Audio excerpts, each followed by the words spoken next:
A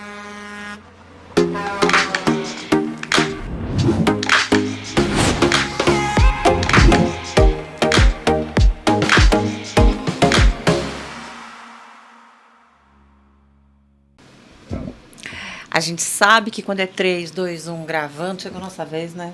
Tá na hora. Tá na hora, é porque começou, aí o cronômetro é disparado, as câmeras se abrem e chegou a hora de começar a conversa. E nós estamos aonde? No podcast, videocast, tudo cast, Motores do Brasil. Sabe para quem é isso? Você. Se você está acompanhando a gente no YouTube, no Instagram, no Spotify, lição de casa feita. Mas se você não está, chegou a hora de começar. E sabe o que você tem que seguir? O @Conarem. Pronto, só isso. Olha que fácil. Tá tudo lá. Todas as dicas de todos os canais que você tem que entrar para ver do começo ao fim todos os podcasts que já estão no ar. E aqui a gente tem sempre companhias exclusivas que são trazidas aqui para você. A primeira delas é meu super companheiro, José Arnaldo Laguna, que é o presidente do Conarem. Um oi, um salve para essa galera legal. Tudo bom, gente? Mais uma vez com vocês. É, isso aí. E do outro lado dessa mesa, companhias incríveis. Com a gente hoje está o Luiz Fernando Hartner, da Tacal, e o Marlon. Já ouviu falar do Marlon, da Tacal? Se você não ouviu, hoje é a tua vez de ouvir. Mas eu estou aqui desconfiada que se você é do motor, você já ouviu falar. Chega de papo, vamos conversar com eles, porque tem muita história para contar. Bem-vindos. Oi, tudo bom, Hartner? Olá, tudo ótimo, obrigado pela oportunidade, é um prazer estar aqui, né, com vocês, Laguna, né, lendas, né, desse segmento. Não são? Não são, né, o Marlon aqui do lado lendas. também, como eu tenho menos tempo aqui de casa. Se você então... falar que eu sou lenda, eu te expulso desse podcast. Escapei da sua lista, então ó, cuidado. Não, é uma referência. Então aí tudo bem. Referência. Como ele cuidou bem do assunto. Então é um prazer aqui, espero que a gente consiga ter um bate-papo bem legal aqui e esclarecer tudo que a gente tem aqui no mercado, tudo que a gente tem para fazer no mercado daqui para frente. Laguna, vamos começar essa conversa? Vamos! Eu acho que é um privilégio que a gente tem hoje de estar com a Tacal, porque é uma das maiores fornecedoras de peça motor do Brasil. Uma empresa nova que tem uma história fantástica.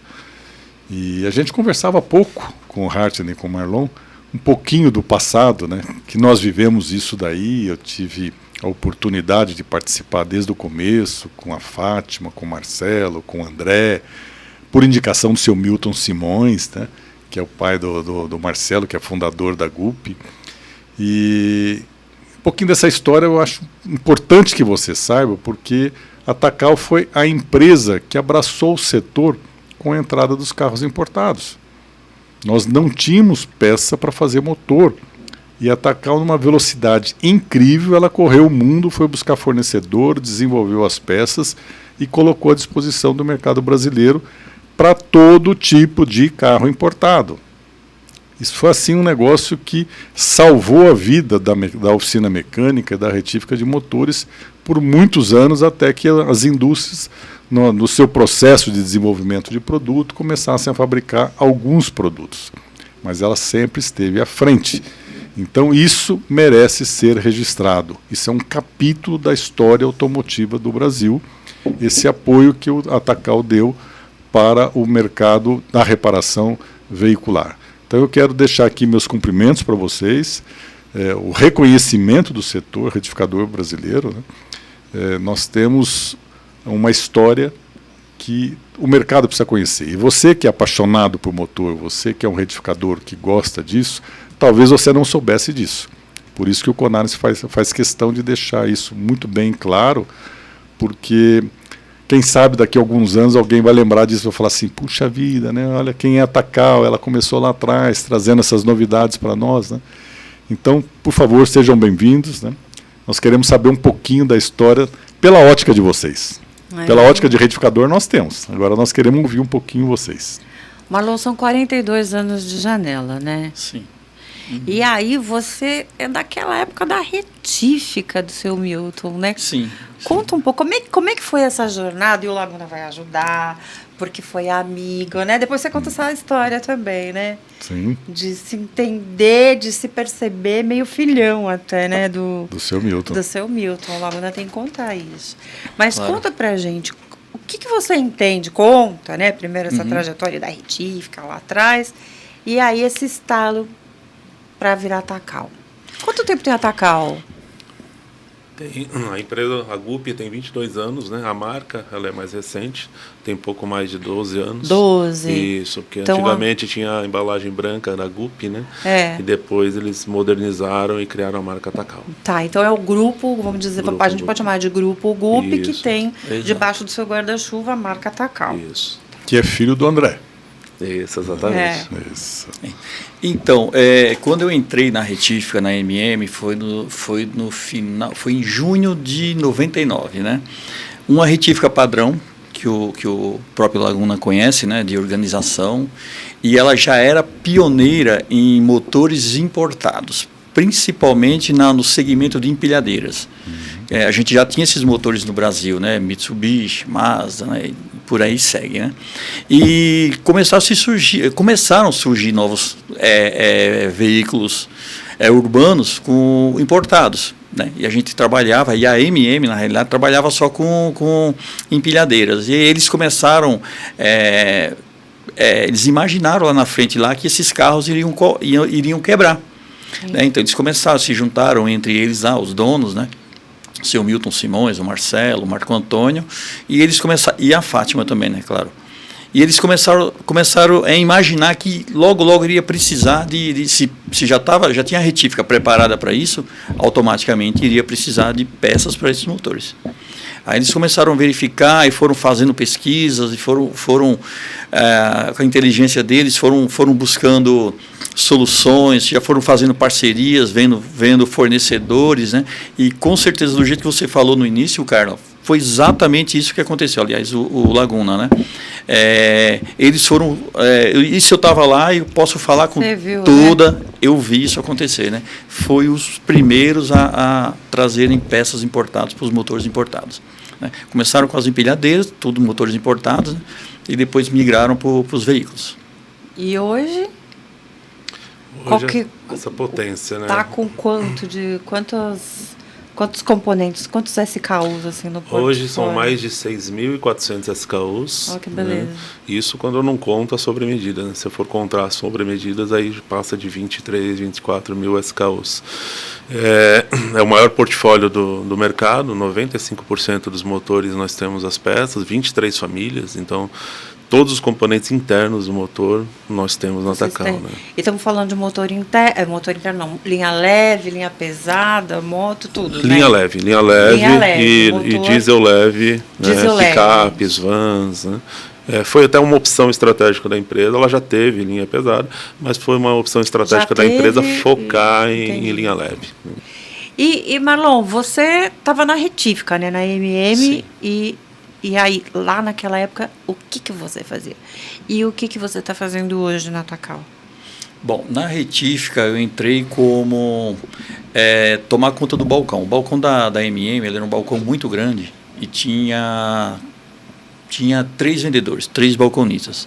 E eu entrei como líder de balcão, né? Atendia o pessoal e depois o seu Milton me passou para a parte de balcão interno. Todo motor que saía para cliente, eu que verificava, fazia medição, passava rugosímetro, né?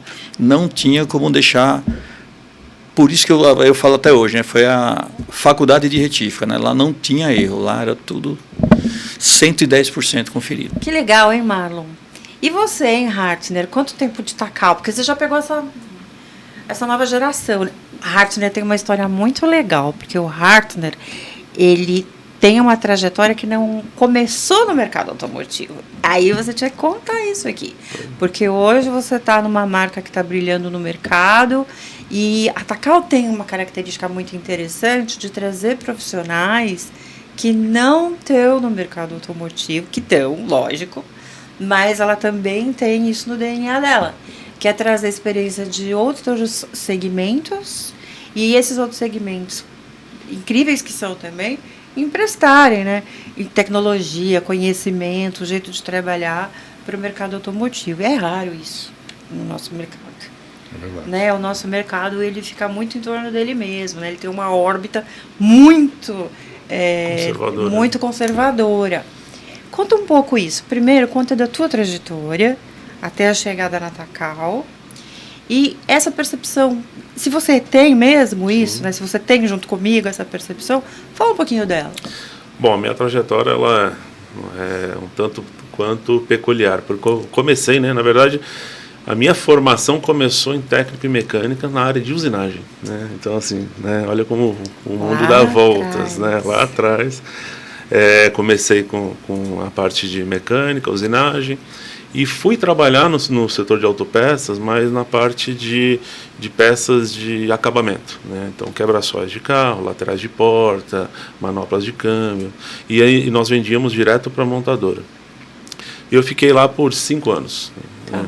E eu fiz toda a minha carreira eu fui construindo na qualidade, na parte de qualidade. Então, eu fui primeiro em inspeção de recebimento, depois fui passando para metrologia, depois eu acabei coordenando todo o sistema de gestão, fazendo implantação de sistemas de qualidade. Na época era a QS 9000, que agora é a TS, e assim por diante.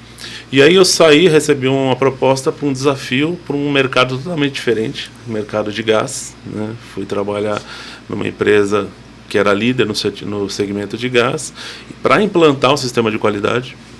E aí eu fiquei por uns 10 anos nessa parte de qualidade.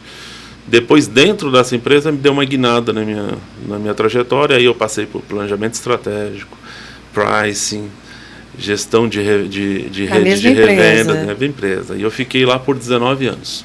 Né? Esse gás residencial, né, de botijão e tudo mais. Tanto que empresarial, né? Empresarial, né, como que é LPs, em condomínios, né? quanto domiciliar, né? Eu trabalhei em todas as vertentes.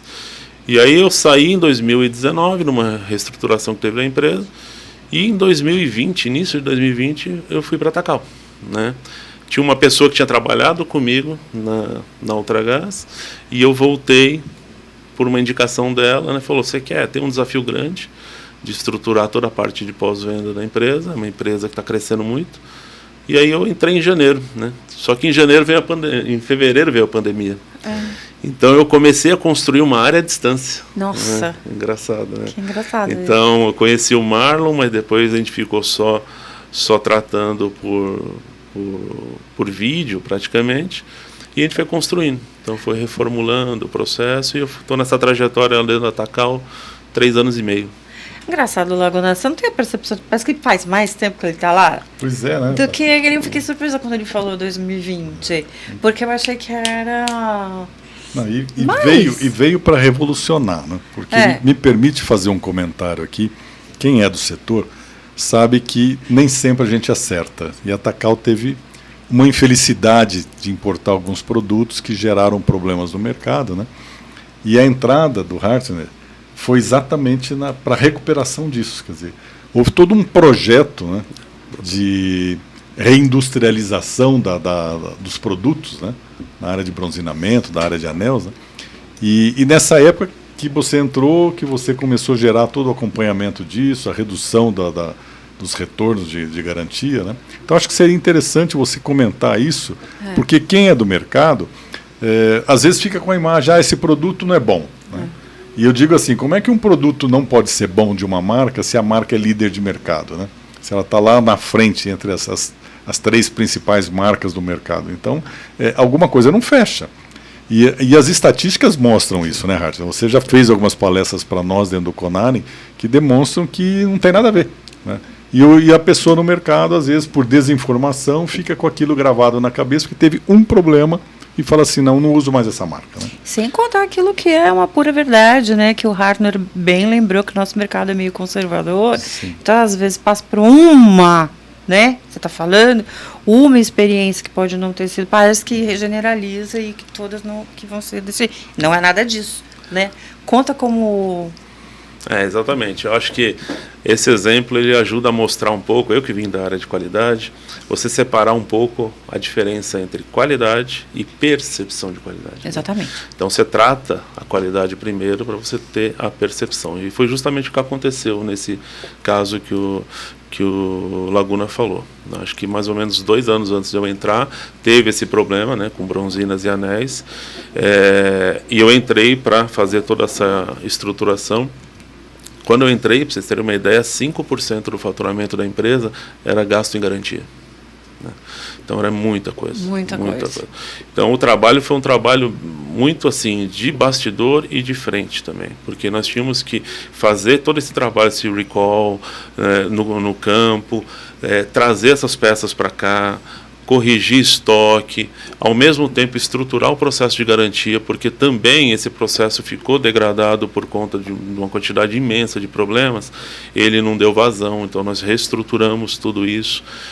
Para ter uma ideia, a gente levava, sei lá, 40 dias para fazer um processo de garantia, hoje a gente leva 12, nível Brasil. Então, assim, foi uma evolução muito grande, de 5% do faturamento para 0,7% agora. O índice agora é de 0,2%, só que a percepção ela não vem ao mesmo passo que a melhoria. Sim. Então nós já estamos bem estabilizados, o índice baixíssimo, altamente competitivo, porém muitas pessoas ficaram paradas no passado. Né? Daí veio a importância dessa estratégia, né, que é o que o Marlon coordena, que é uma estratégia de campo. Né? A minha área, quando eu entrei, quase que 70% dela era interna, porque a gente tinha que corrigir os problemas internamente. Hoje, 60% é externo, é campo. Ficou ajustando o processo, né? Primeiro, né? Exato. Desenhando o processo. Deixa eu fazer uma pergunta, Marlon. Quantas pessoas vocês têm no campo para fazer o atendimento Brasil? Porque eu acho isso daí também um fato relevante para a marca, né? Sim, claro. Hoje nós temos 10 técnicos de campo, né? 10 técnicos de campos, 2 atuando em São Paulo e 8 fora do estado, cada um em estados diferentes, né? E também 10 consultores, 10 promotores que atuam em oficinas, tá? 2 também em São Paulo e 8 em estados diferentes. A Tacal tem filiais no país? Tem filiais. Tem filiais. Quantas? Hoje são 18 filiais no Brasil todo. Né? Hoje, nesse processo, todos esses 20 técnicos visitam em torno de 5.000 reparadores, sendo que em torno de 1.300 retíficas e o restante oficinas, né, em todo o Brasil. É um processo que a gente fez aí nesses 3 anos, a gente fez essa reversão. Né? Então, hoje, 60% está campo, porque o foco... a estratégia mesmo da Tacal é proximidade com o reparador. Muito legal. E 18, você estava falando, 10 técnicos, sem contar, 18 são as filiais, 10 técnicos sem contar talvez a equipe de promoção de vendas. Que na verdade, quando a gente separa, né? Nós temos 2 figuras. Nós temos uma figura do que a gente chama de consultor técnico, que são 10 que visitam retíficas. Por que eles são consultores? Porque para visitar uma retífica você precisa de um conhecimento técnico muito mais completo do que você visitar, por exemplo, a oficina. A oficina você, por exemplo, você não precisa conhecer da usinagem. Na retífica você precisa conhecer. E aí os outros 10 técnicos focam oficinas, né? Então nós temos aí esses 2 flancos abertos, né, todos sob a coordenação do Marlon, mas focando esses aplicadores que são as referências, na verdade. Né? Se tem uma peça na distribuidora, é porque o reparador decidiu usá-la. Então esse é o foco. Quanto mais proximidade desse reparador, mais a gente consegue colocar a marca no topo da lista deles. Muito legal. Hartner, nós citamos há pouco, né, da importância da Tacal no desenvolvimento de peças para os motores importados. Né? Qual é o peso que o motor importado ainda tem hoje dentro do portfólio da Tacal? Bom, acho que é uma pergunta bem interessante, porque a história da Tacal começou no importado, né, como foi dito no começo. Ele ainda tem um peso relevante, bastante relevante, só que a linha nacional vem ganhando cada vez mais espaço, né, até com o crescimento da empresa. Então, se antes você tinha, sei lá, 80%, 90% focando em importados, hoje isso já se equilibra um pouco mais, não uma proporção de mais ou menos 40%, 45% importado e o restante nacional. Tá? Então, houve uma evolução, uma expansão do portfólio para atender cada vez mais aí o mercado nacional, que cresceu bastante nos últimos anos. Pessoal, a gente está chegando ao final dessa primeira etapa do nosso podcast Motores do Brasil, nessa edição com a Atacal, com o Fernando Hartner e com o Marlon, que, como eles falaram aqui, e com o Laguna, que são lendas desse nosso mercado. A gente vai voltar daqui a pouquinho, você fica aí ligado, presta atenção no sininho, e a gente volta com mais novidades sobre a Atacal para você, tá bom? Até mais!